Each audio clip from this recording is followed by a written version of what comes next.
Ladies and gentlemen, the American jury and Bulldog Nation, I would like to do a special law show on the P.G. Sittenfeld case.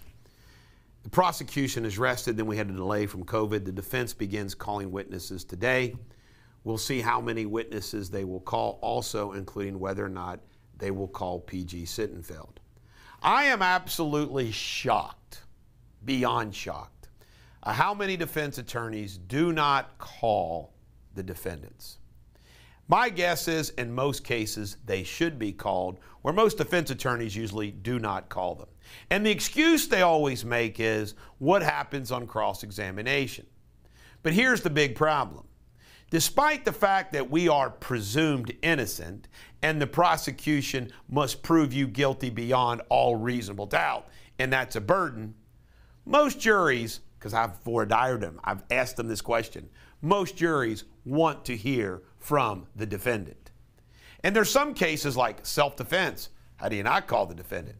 And in this particular case, you've got a situation where the allegation is Sittenfeld was bribed.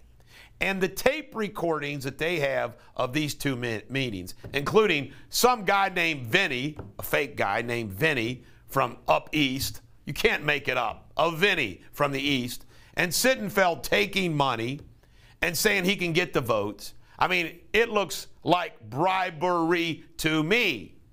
So the only way, in my opinion, that P.G. Sittenfeld walks is he testifies and explains what he was thinking, how he was thinking, to make the jury think, this is politics as usual, which is part of his defense. So we'll see what happens. You never know, as we know with jury trials. But what I've heard coming out of that courtroom so far, I think he's dead to rights. I think he's going to be guilty. People hate politicians. They think politics are corrupt, but you never know who's on the jury. You never know what's really going on in the courtroom. You don't know what the evidentiary rulings are. It's really hard to tell. But I want you to know that Bulldog Defense 101, and I've had great success with this. Great success with this. If you're innocent, why wouldn't you testify and fight for your life? The other thing is, too, why wouldn't you testify? Because if you're going to go away, can you imagine sitting in prison for the rest of your life, saying you're innocent, but you didn't take the stand? I can't believe I forget his name, but the bathtub drowning guy.